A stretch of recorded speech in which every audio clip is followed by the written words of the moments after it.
Bonjour à tous et bienvenue dans cette nouvelle vidéo. On se retrouve comme d'habitude pour parler films, pour parler séries, pour parler sorties et bien évidemment pour parler plateformes de streaming. Mais cette fois-ci nous n'allons absolument pas parler streaming puisque nous allons parler d'une sortie cinéma qui s'annonce dans nos salles aujourd'hui, jour de la sortie de cette vidéo. C'est un film tout d'abord avec une actrice que j'adore et qui est en plus qualifiée de film d'horreur et de comédie, de quoi attiser ma curiosité. Nous allons parler du film Le Menu qui sort dans nos salles et qui m'a énormément intriguée. J'avais juste trop hâte de vous en parler, donc je ne vous en dis pas plus. Je laisse avec le générique, on en parle comme d'habitude, juste après.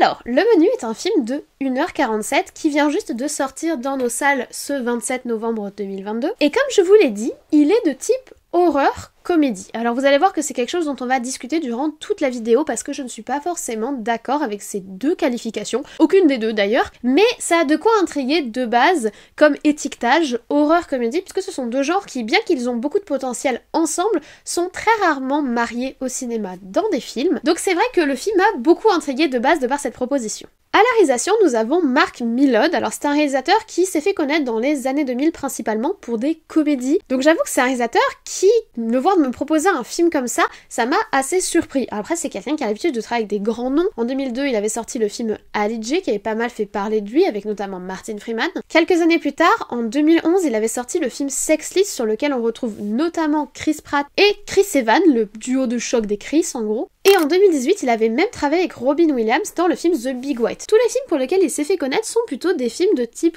comédie, on va dire un petit peu légère, pas vraiment des tragédies, des drames, des thrillers et encore moins de l'horreur. Sa carrière cependant va connaître un tournant avec les différentes séries sur lesquelles il va travailler, notamment une série dont on a parlé sur la chaîne qui est la série Game of Thrones. Il a notamment travaillé sur quelques épisodes de la saison 5, de la saison 6 et de la saison 7. Pour les connaisseurs de GOT, on parle particulièrement des épisodes à partir de la saison 5 où Arya se retrouve mêlée à un certain groupe de gens. Je sais pas si ça vous parle, mais en tout cas c'est des épisodes qui sont plutôt bons de la série et où pour le coup là il se dévoile beaucoup plus avec quelque chose d'un peu grave, d'un peu social et d'un petit peu plus, si l'on peut dire, parce qu'on n'est pas sur de l'horreur, plutôt angoissant. Donc honnêtement, quand j'ai vu que c'était lui qui était la réalisation du film, je ne savais absolument pas à quoi m'attendre. Après, ce qu'on sait, c'est qu'il a l'habitude de travailler avec des très grands noms du cinéma, et c'est encore une fois le cas sur ce film. Au casting, on a notamment en actrice principale Anya Taylor-Joy, que personnellement j'adore, c'est une actrice que je trouve extrêmement talentueuse, extrêmement originale, avec une grande finesse de jeu, enfin vraiment, je l'aime beaucoup, en plus elle passe très très bien l'image, elle est extrêmement séduisante. Elle a notamment joué dans Le Jeu de la Dame, qui est cette fameuse série qui a beaucoup fait parler d'elle sur Netflix. Cette année, on l'a vue dans le film que j'ai beaucoup apprécié, qui est The Northman. Elle avait également joué dans le film The Witch, qui sont tous les deux du même réalisateur, Robert Eggers. Et en 2021, on l'avait également vue dans le très bon Last Night in Soho, c'est vraiment une actrice qui est en vogue, qui est en train de monter à Hollywood, donc c'est une très belle tête d'affiche. Cependant, elle n'est pas le seul casting extrêmement important de ce film. On a également Ralph Fiennes. Alors Ralph Fiennes, c'est vraiment un incontournable, un grand nom du cinéma. En 2014, il jouait dans The Grand Budapest Hotel de Wes Anderson que j'aime énormément. Il apparaît également dans The Kingsman First Mission dont on a parlé sur la chaîne puisqu'il est sorti en fin d'année 2021. Il était en 93 dans la liste de Schindler de Spielberg qui est l'un des films qui fait le plus pleurer au monde. Ainsi que dans un film plus discret qui a moins fait parler de lui mais que personnellement j'aime beaucoup qui est The Reader en 2008. Mais son rôle le plus important, le plus incontournable, le plus mémorable reste le rôle de Voldemort dans Harry Potter. Honnêtement, vu qu'il y avait tout un make-up, le fait qu'il ait pas de nez, etc., quand tu le vois, tu penses pas immédiatement à Voldemort, mais moi c'est dans sa gestuelle. Cette façon qu'il a de se déplacer, ça me donne vraiment des feelings, celui dont on ne doit pas prononcer le nom, donc j'adore, c'est vraiment un acteur que j'aime beaucoup. Et pour terminer le trio de choc, nous avons également Nicolas Hoult, ou Nicolas Hoult, je sais pas s'il faut prononcer le S à la fin, vous me direz, qui est un acteur qui également a plutôt une belle carrière à Hollywood. Personnellement, je l'avais découvert dans le film Warm Bodies, qui est un film de zombies extrêmement original, que j'avais beaucoup aimé le livre, et j'ai beaucoup aimé l'adaptation. Il est également dans l'incontournable Mad Max Fury Road de George Miller. George Miller, on en a parlé récemment sur la chaîne, puisqu'il a fait son film 3000 ans à t'attendre, et clairement Fury Road est beaucoup mieux. Il a incarné Tolkien en 2019 dans le film biographique autour du grand auteur de la saga LOTR, et il est également dans le renouveau des X-Men, avec X-Men le commencement en 2011 et puis tous ceux qui vont suivre, Apocalypse et tout le bazar. Donc pour être très sincère avec vous, on a un trio d'acteurs et un casting qui a été écrit pour moi. Donc pour être honnête, ce sont deux acteurs et une actrice que j'apprécie énormément. Et de les voir tous les trois au casting de ce film, avec ce réalisateur que je trouve assez incongru et qui m'a pas mal surpris pour une production d'horreur. J'étais super méga intriguée. Parce que c'est des gens dont j'aime vraiment le travail et s'ils ont tous les trois signé pour ce produit, pour ce scénario qu'ils ont reçu, je me suis dit que ça devait être de la balle. Donc je suis allée voir le film gonflé à bloc. Vous savez, quand je vous dis il faut pas avoir trop d'attentes, etc. J'essaye de pas avoir trop d'attentes. Là, j'avais des méga attentes. J'étais gonflée à bloc parce que honnêtement, le casting, la proposition, l'originalité de bi-genre, comédie horreur, j'étais à fond. Et au final, j'étais à fond avant même de savoir de quoi nous parle le film. Mais venons-en en fait. De quoi nous parle cette histoire? Nous allons suivre un jeune couple qui s'offre une expérience un petit peu exclusive, un petit peu de luxe, en allant dans un resto extrêmement coté. C'est vraiment une expérience à vivre parce que, bon déjà ça coûte très cher, ça coûte plus de 1000 balles par personne, faut prendre un bateau qui nous emmène sur une île complètement isolée, le bateau nous laisse là, on va au restaurant, donc d'abord on visite l'île, etc. Puis on va au restaurant manger, ensuite à la fin le bateau revient nous chercher, donc c'est vraiment une expérience très grand luxe, très exclusive, réservée à une caste de personnes extrêmement spécifiques, donc c'est une expérience à vivre. Ils y vont pour déguster la cuisine du célébrissime chef Monsieur Slowick et de sa brigade de cuisiniers avec qui il vit sur cette île isolée. Ils sont entièrement dédiés à leur art culinaire et c'est pour cela que les clients sont prêts à payer aussi cher. Et en fait, tout le film les suit dans cette dégustation et dans la découverte du menu et de toutes les expériences culinaires ou non que leur a préparé la brigade et le chef. Je veux absolument pas vous en dire plus, donc je vous laisse là et on passe directement à la direction artistique. Honnêtement, j'ai trouvé que la photographie était très très belle. Il y a un côté très élégant et très sobre dans la façon de filmer dans ce film. Évidemment, ils sont dans des décors naturels absolument somptueux. L'île est magnifique, que ce soit les espaces sauvages, les petits zooms sur les crabes, les petits zooms sur les algues, les petits zooms sur le potager, etc. On laisse vraiment beaucoup de place, on va dire, aux ressources naturelles qu'ils vont ensuite utiliser dans les plats. Donc il y a vraiment une belle place qui est laissée à ça. On a de très très beaux paysages, on a de très très belles lumières également. Je trouve que beaucoup de scènes laissent de la place à la lumière, à la façon dont elle est orientée, quel personnage est éclairé, quelle partie de la scène est éclairée, comment elle est éclairée. Il y a un très beau travail sur la lumière que personnellement j'ai énormément apprécié. Il y a aussi tout un travail sur la symétrie, notamment autour de la brigade de cuisine, vous savez. Je sais pas si vous savez d'ailleurs, dans une cuisine, c'est presque militaire. Donc il y a le chef, il y a une hiérarchie extrêmement stricte, il y a des ordres, on obéit aux ordres. Quand on envoie une commande, les autres disent oui chef, ou enfin, il y a tout un cérémonial de réponses, etc. qui sont très codifiés. En fait, une cuisine, c'est plein de codes. Et le fait que là, il est associé à une vision très symétrique et très théâtralisée, ça participe également à cette image qu'on a de la grande cuisine, des grandes brigades de cuisine qu'on peut voir transparaître dans des émissions très populaires à la télé, notamment tous les concours de cuisine qui ont fleuri. Parce qu'il y a cette fascination pour l'art culinaire qui nous paraît être une production très élitiste, mais qui devient très accessible à travers notre télé et qui là nous devient accessible, cette expérience très exclusive, à travers ce film. Et visuellement, ils essayent vraiment de nous montrer ce côté prestigieux, ce côté très rigide, ce côté très traditionnel, très contrit un peu. Et ça se voit vraiment visuellement et j'ai trouvé ça très très bien. En plus, il y a tout un travail sur l'architecture très moderne, très béton brut, qui m'a beaucoup fait penser au film Parasite. Je sais pas si vous connaissez ce film, c'est un film qui a été multiprimé l'année dernière, non. Pas l'année dernière, il y a 2 ans, je crois que c'était en 2020. C'est un film de Bong Joon-ho qui est un réalisateur coréen absolument génial, si jamais vous avez l'occasion de voir ses films, il a fait Memories of Murder, etc. Mais ça m'a fait beaucoup penser au film Parasite. Le film Parasite se centre énormément sur une maison et son architecture assez particulière, assez béton, assez moderne. Et là, il y a le même travail sur cette architecture extrêmement moderne qui tranche avec les humains, qui sont un petit peu dans leur nature humaine, on va dire, et la nature extérieure. J'ai trouvé ça assez intéressant et c'est pas mal montré par l'image. La scène des toilettes, par exemple, oui, la scène des toilettes, entre Anya Taylor-Joy et le chef, je l'ai trouvée très très belle visuellement et très comme ça, avec la nature à l'extérieur, eux à l'intérieur, le rapport à l'architecture, enfin bref, j'ai trouvé que visuellement c'était très intéressant. Autre chose qui visuellement m'a beaucoup interpellée, c'est le travail sur l'art culinaire. Nous sommes sur un film qui traite de la cuisine et pas de n'importe quelle cuisine, de la grande cuisine, de la cuisine de luxe, de la cuisine vraiment de restaurant. Alors Mark Mylod, le réalisateur, n'y connaît pas grand chose à l'univers de la cuisine, donc il s'est fait aider par plusieurs grands chefs cuisiniers, notamment une femme, Dominique Crane, qui a reçu 3 étoiles pour son restaurant de San Francisco, qui est pas mal médiatisé d'ailleurs et qui est d'origine française. C'est elle qui a élaboré tous les plats qui sont servis dans le film, qui sont supposés être les plats du chef Slowick dans le film. Il y a vraiment une façon de filmer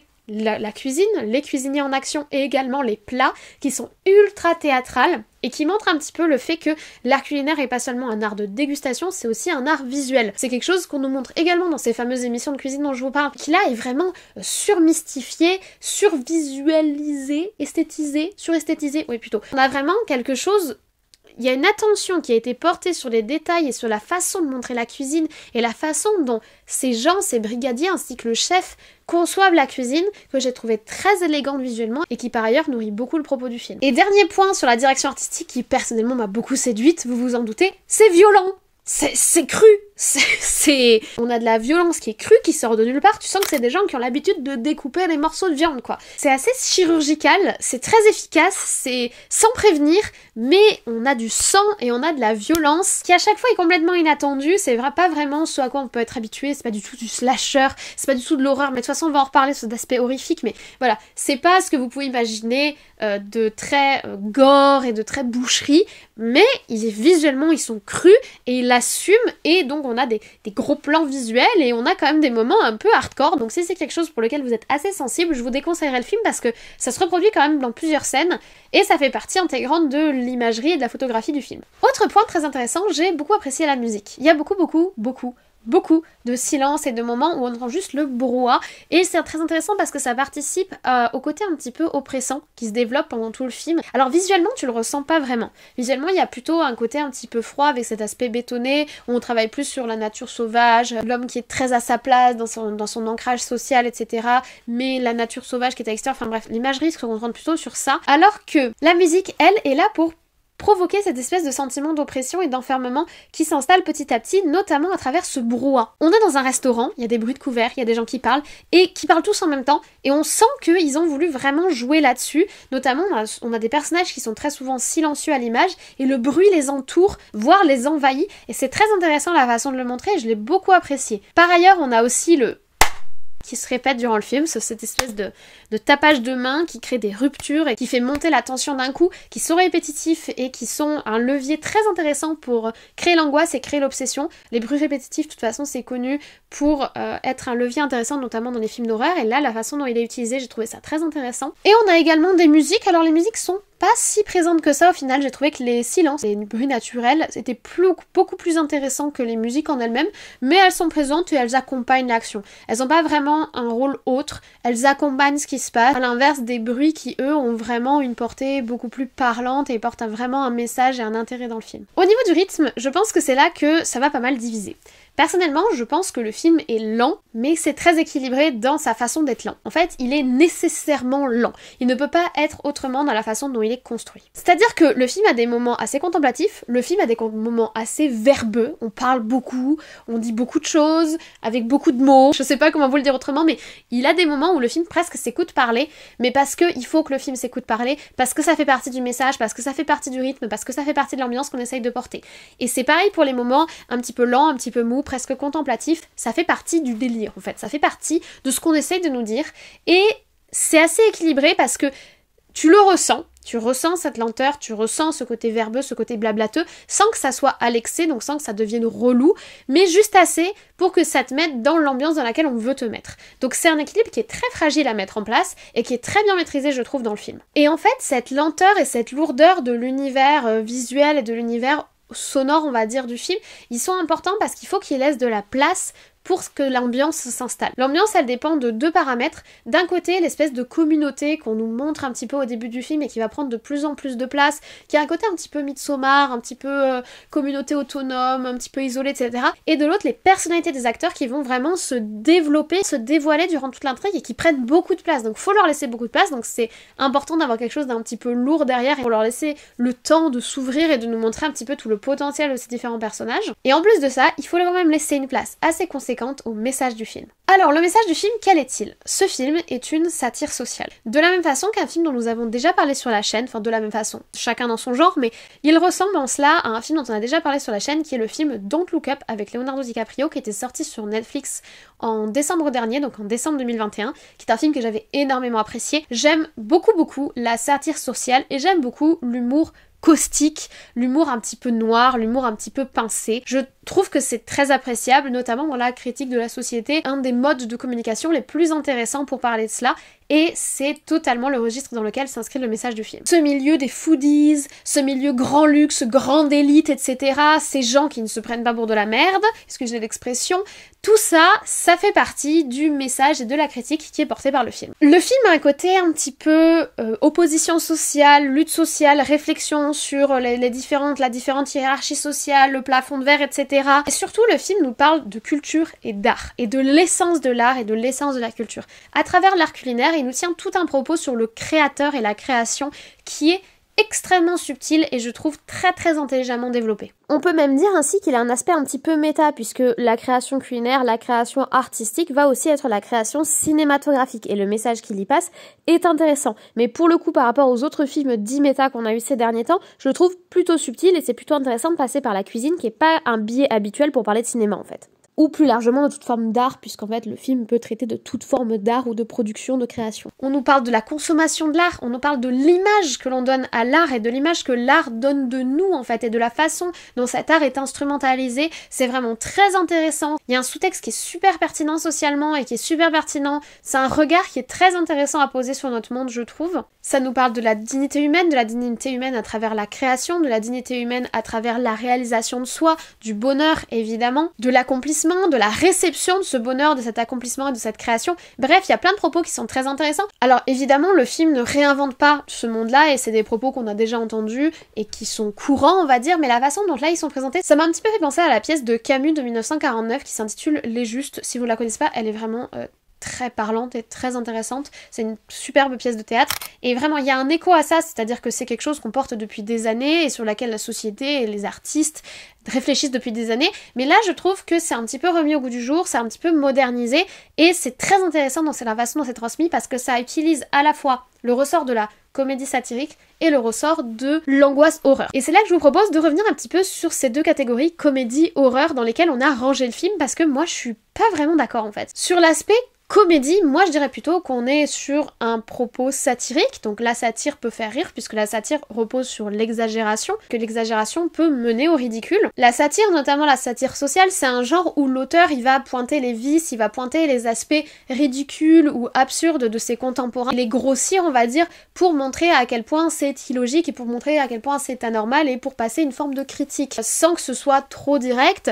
et en grossissant le trait. Et par cet aspect caricatural, la satire peut conduire à l'humour ou du moins à la raillerie on va dire ou au rire jaune si vous voulez. Ça a été le cas dans le film Don't Look Up dont je vous ai parlé, c'est le cas également dans le film Parasite où on a cet aspect de satire sociale qui pour le coup est pas particulièrement humoristique. Dans des films comme Downsizing qui vient d'arriver sur Netflix, c'est pas un film qui est exceptionnel mais c'est un film qui tient ce propos où il va tourner en ridicule la société, grossir le trait en fait pour pointer du doigt un point qui est illogique dans la société contemporaine. Et le film fait exactement cela, donc je dirais pas que c'est vraiment une comédie, on n'a pas du tout les codes de la comédie, par contre on est clairement dans la satire sociale. Et c'est pareil pour l'aspect horrifique, c'est pas du tout un film d'horreur. Pas du tout. C'est même pas un film d'épouvante en fait. Il y a quelques leviers qui peuvent faire penser à ça, les leviers musicaux, les points répétitifs au niveau des bruits, le côté oppressant, la façon dont c'est filmé par moments, mais à part ça, on n'est pas du tout sur un contenu horrifique. Autant vous dire que moi je suis allée voir le film en avant-première lors d'une des soirées de l'horreur, on n'est pas du tout sur un film d'horreur, vraiment pas. Par contre, on va être sur un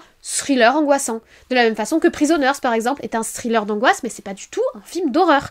Là pour le coup, on n'est pas du tout dans les codes de l'horreur et de toute façon c'est même pas le propos du film. Le film ne cherche absolument pas à nous faire peur. Donc si vous pensez en allant voir le menu, aller voir un film qui va vous faire peur et rire, vous allez être déçus dans les deux points puisque c'est pas du tout le but. Alors en soi moi j'ai ri parce que à un moment il y a des scènes d'humour noir et ça me fait beaucoup rire, mais j'ai un humour un peu particulier quand même, j'en ai conscience on va dire. Donc je pense que si on devait vraiment qualifier le film, je dirais que c'est un thriller dramatique et satirique. Là, pour le coup, ça définirait beaucoup mieux l'identité de ce film. Donc si je fais le bilan, c'est un très bon thriller dramatique et satirique. Personnellement, j'ai souri parce qu'il y a de l'humour noir, j'ai été angoissée parce qu'il y a des leviers d'angoisse et des leviers d'oppression qui sont mis en place dans le film qui mettent une vraie tension. Par contre, j'ai pas eu peur et je me suis pas pété le rire de rigolade. C'est pas du tout l'objectif du film, c'est une satire sociale, c'est une critique de notre société contemporaine avec un vrai message et c'est aussi un très bon film, extrêmement bien filmé, subtil, élégant et sobre, avec un jeu d'acteurs du feu de Dieu, un très bon accompagnement, alors je vous ai pas parlé mais il y a aussi de très belles insertions visuelles, un rythme qui est vraiment intéressant et c'est original. c'est original. Et j'avais beaucoup d'attentes en allant voir ce film, et le film m'a surprise. Et j'adore être surprise au cinéma. Je m'attendais pas à ça. Alors il y a des scènes qui sont excessives, il y a des scènes, j'aurais peut-être pas fait ces choix-là, notamment la scène de fin, la clôture, on va dire, du sujet, mais j'ai trouvé ça bien, et je crois, mes amis, je crois que c'est un coup de cœur. J'ai passé un très bon moment, et quand j'y repense, j'ai le smile, parce que j'ai passé un très bon moment, et qu'est-ce que ça fait plaisir de voir quelque chose d'un peu différent au cinéma, de voir quelque chose d'un peu original, et à la fois pas non plus complètement échevelé qui part dans tous les sens. C'était bien. J'ai beaucoup aimé, c'était bien. C'est particulier, c'est pas pour tout le monde. Si vous aimez pas les films de type satire sociale, je pense que ça va pas vous plaire. Si vous aimez pas l'humour noir, je pense que ça va pas vous plaire, ou du moins que ça vous enthousiasmera pas autant que moi. Mais c'est un film qui est très bien porté par ses acteurs, qui est très bien filmé par son réal, qui est très bien réalisé, avec un message, une profondeur, et à la fois une vraie histoire derrière. Je suis contente, je suis vraiment très contente. Voilà, je vous remercie d'avoir regardé cette vidéo sur le menu jusqu'au bout, j'espère que vous l'avez apprécié. Si c'est le cas, n'hésitez pas à mettre un petit like, ça fait toujours très plaisir, et puis ça me permet de savoir si vous aimez mon travail, et ça me permet de me soutenir dans ce que je fais. Mais surtout, n'hésitez pas à mettre un petit commentaire pour me dire, est-ce que vous attendez ce film, est-ce qu'il vous intrigue, est-ce que voir cette vidéo, ça vous a un petit peu, ça a titillé votre curiosité, ou est-ce qu'au contraire vous vous dites, ah oui, c'est pas de l'horreur, c'est pas vraiment de la comédie, je vais peut-être pas y aller. Dites-moi tout, dites-moi si j'ai réussi à vous motiver à aller le voir, parce que vraiment je l'ai trop aimé, j'aimerais bien que d'autres gens l'apprécient. Maintenant, comme je vous l'ai dit, c'est un film qui est un petit peu particulier, donc c'est pas pour tout le monde, et je sais très bien que moi je l'ai beaucoup apprécié, mais que ce sera pas le cas de tout le monde, comme toujours d'ailleurs, hein, chacun ses goûts, etc. Vous connaissez la chanson. Mais vraiment, je suis contente de mon visionnage, et ça fait plaisir. Et voilà, je ne vous embête pas plus, abonnez-vous si ce n'est pas encore le cas pour voir d'autres vidéos de ce genre, activez la cloche pour être tenu au courant des posts et des shorts et des trucs communautaires et tout le bazar comme d'habitude. Moi, je vous souhaite une très bonne journée, une très bonne semaine, de très bons visionnages, peut-être le menu qui vient de sortir au cinéma. Surtout, prenez soin de vous, et je vous dis à très vite.